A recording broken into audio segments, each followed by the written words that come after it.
자, 계속 이어서 3번, 4번 진행하겠습니다.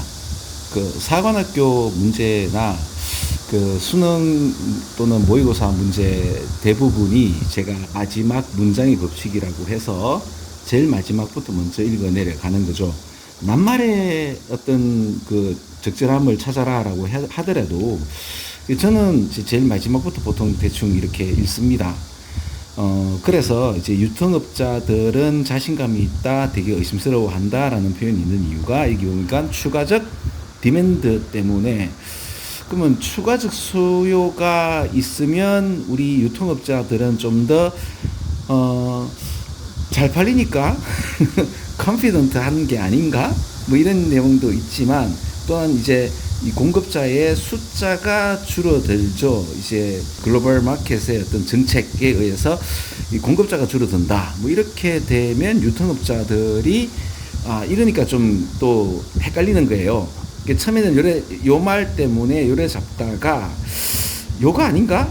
근데 이제 이건 두 가지 다 말이 되는데 라고 해서 더 읽어볼까 하다가 그냥 요거 한번 봤거든요. 여기 보면 그래서 뭐를 더 좋아한다? buying a specialized shop이니까 요게 뭐예요? 좀 더 전문 업체에서 물품을 사네요. 슈퍼마켓보다는. 그러니까 법령적인 어떤 마켓에 가서 대충 고르는 게 아니라 뭔가 전문화된 매장에서, 그러니까 수요가 늘고 그러면 좀 더 컨피던스 하지 않을까 싶기도 해요. 그죠? 네. 근데 이제 요건 요렇게 놔두고 한 칸 더 올라가는 겁니다. 일단 검토하는 거예요. 요렇게. 그죠? 검토. 자, 그럼 여기도 보면 furthermore 해놓고 뭐라고 얘기하는가 하면은 하이 테크놀로지 라켓 해가지고 이게 그럼 이제 테니스 라켓을 얘기하는 거고, 테니스 라켓 같은 경우는 전문 업체에서 이제 사람들이 물건을 사는 것을 더 선호하는가? 뭐 이런 느낌이 들면서, 그건 전문성 있는, 그러니까 되게 이제 기술이 뭐 테크놀로지라고 하지 않습니까? 그러니까 어떤 특수 기술이 들어간 어떤 라켓 같은 경우는 좀 더 비싼 어떤 라켓 줄이 있겠죠. 그렇죠? 이 것은 원래는 내장인데 라켓 속의 내장은 그 뭐겠습니까? 그죠? 그 이제 테니스 라켓 속에 있는 그 줄을 얘기하는 거겠죠. 그죠? 요렇게 이게 테니스 라켓이라면 요 안에 있는 요 줄. 이 줄이 이제 테크놀로지에 의해서 좀 더 특수하게 구성이 되어지면 공의 탄성이나 이런 것을 갖다가 조절하는 데 있어서 좀 더 뭐 쉽겠죠. 그래서 경기력이 향상되는 뭐 이런 얘기가 아니겠어요? 그러면 좀 더 비싼 이 것들을 사는데 주저하지 않겠죠. 주저하지 않는 거니까 레스가 좀 더 많겠죠. 그죠? 주저하다 이런 표현들. 그 다음에 이제 제너럴이냐 스페시픽이냐인데, 제가 제일 마지막에서 뭘 읽는가 하면 이제 뭐 전문점에서 이렇게 얘기가 나오고 뭔가 전문적인 얘기가 나오잖아요. 그럼 뭐를 갖다가 컴퍼니가 제공하는가 하면 전문적인 어떤 프로덕트니까 제품을 갖다가 제공한다. 근데 지금 그 요거 보고 요거를 이제 찍어도 되지만 좀 더 멀리서 끌고 왔기 때문에 여기 보니까 뭐 어린이용, 노인용, 이게 뭐야, 시합용, 그 다음에 이제 놀이용, 뭐 이렇게 되네요. 그리고 이제 여성용. 상당히 전문적이다. 그죠? 그러면 요렇게 한번 잡고, 그리고 난 뒤에 여러분들이 이제 이렇게 한번 읽어보시면 좋겠죠. 그러면 야, 네가 말한 대로 하면 굉장히 시간이 더 걸리지 않냐? 절대로 그렇지 않습니다. 그 마지막 문장의 법칙이라고 해서 항상 마지막을 먼저 읽어보고 가늠을 해보면 시간이 굉장히 줄어드는 것을 느낄 수가 있을 겁니다. 그리고 실제로 그렇고요. 그 다음에 또 이제 제가 이게 푸는 방법, 우선 이렇게 선정하는데 그렇게 시간이 오래 걸리지 않습니다. 왜냐하면 적절한 낱말 같은 경우는 여기에 두 개 되든 한 개 되든 간에 요 주변의 글과 이렇게 한번 읽어보시면 얼추 이제 전개가 됩니다. 웬만한 어려움이 아닌 것은 이렇게 읽다 보면 전체적 맥락을 알 수 있거든요. 그래서 이렇게 읽으면 상당히 빠릅니다. 자, 그리고 이건 여담입니다. 이때까지 특히 사관 영어 같은 경우는 이런 게 좀 통해요. 예를 들어서 세 개, 두 개죠. 그러면 세 개를 우선 잡는 거예요. 그 다음 여기도 보면 세 개, 두 개면 세 개를 잡는 거예요. 이렇게. 그럼 어떻게 돼요? 요렇게 지금 되겠죠. 그 다음에 다 프리 요 두 개고 컨피던트가 세 개죠. 그럼 아까 뭐라고요? 세 개를 잡아라 그랬죠. 그죠? 왜냐하면 두 개를 잡으면 어떻게 돼요? 이렇게 되잖아요. 그죠? 그러니까 세 개를 잡으니까 요랬단 말입니다. 그럼 이게 답인가? 그렇죠? 근데 이제 아까 이제 내용으로 대충 풀었을 때 스페시픽, 그죠? 맞죠? 그 다음에 less, 그 다음에 confident겠죠.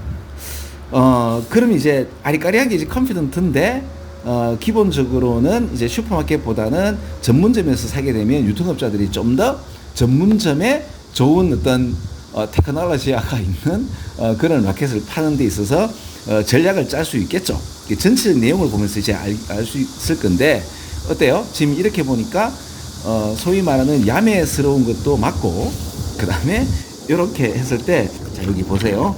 여기 보시면 3번의 답이 5번이잖아. 그죠? 이렇게 되는 겁니다. 자, 계속 우리 문맥 문제 풀고 있죠. 그죠? 하나만 더 풀겠습니다. 이것도 마지막부터 해서 위로 올라가는데, 여기에 보면은, 이렇게 나와 있어요. 지금 비행기가 가니까 잠시 좀 기다릴게요. 앞에 그 비행기 소리를 좀 없애겠습니다.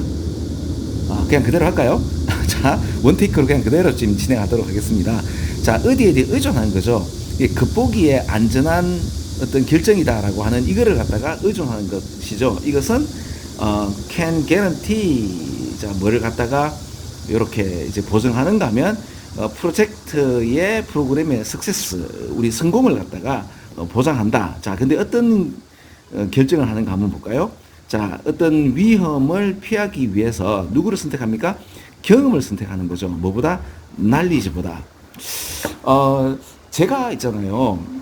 요 문제를 딱 보는 순간 이게 사관학교잖아요. 사관학교는 누구를 뽑는 거죠? 사관학교는 장교를 뽑는 그 시험이잖아요.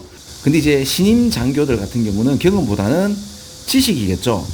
그럼 지식은 우리 신임 장교를 뜻한다면 경험은 우리 노련한 부사관님들을 얘기하는 거잖아요. 그러니까 이게 사관시험이다 보니까, 그럼 사관시험은 경험보다는 어떤 날리지에 관련된 이야기가 되잖아요. 그러면 경험을 선택하는 거죠, 날리지보다. 그래서 어떤 위험을 갖다가 리스크를 갖다가 피하는 결정은 성공을 보장하는가요? 보장할 수도 있죠. 또는 이제 뭐라나 피할 수 있고 뭐 망칠 수도 있는데, 뭐 함으로써 자, exposing it 하는 it이 뭔가 하면 이 성공이죠. 성공을 다른 위험에, 다른 리스크에 노출시키면 이거는 성공을 개런티 하지 못하죠. 뭐 루인 정도나 뭐 jeopardize라든 이런 표현을 갖다 쓰는 게 좋지 않을까 싶은데요, 제 생각에는. 그래서 이게 답인가? 라고 한번 가늠하고, 뭐 이런 경험과 날리지에 관련된 이야기가 나오는가 싶어서 위에서부터 읽으면 날리지와 에이지가 나오죠. 그럼 요거는 뭐예요? 그럼 경험이고, 요거는 지식이 되는 거겠죠. 그럼 지식과 경험에 있어서의 선택에 관련된 어떤 논리 전개 방식이구나라는 거를 한 5초 만에 알 수 있잖아. 그죠? 그리고 실제로 이게 답이 되는 경우가 좀 많은데, 이게 답 같잖아요. 아까 언뜻 봤는데 이게 5번이잖아. 그죠? 이 5번이단 말이에요. 자, 이렇게 되는 겁니다. 그래서 이제 제일 마지막을 읽었을 때 또 왜 답 분포가 또 많은 이유가 뭔가 하면은, 한번 생각해 봐요. 영어는 위에서부터 이렇게 읽다 보면은 보통 우리 친구들이 어디서 이제 그 집중력이 떨어지죠? 한 중간쯤 읽으면 지쳐서 여기는 무슨 말인지 알겠는데 여기서 더 못 나가는 친구들이 있죠. 무슨 말인가 하면 어떤 특정한 실력이 되지 않으면 이렇게 읽다가 지쳐가지고 이거 못 읽어요. 그럼 웬만하면 답을 여기에다가 둘 수 있는 가능성이 크겠죠. 그죠? 이런 것도 한번 참고해 보시면서 문제를 풀어보세요. 자, 3번, 4번 끝.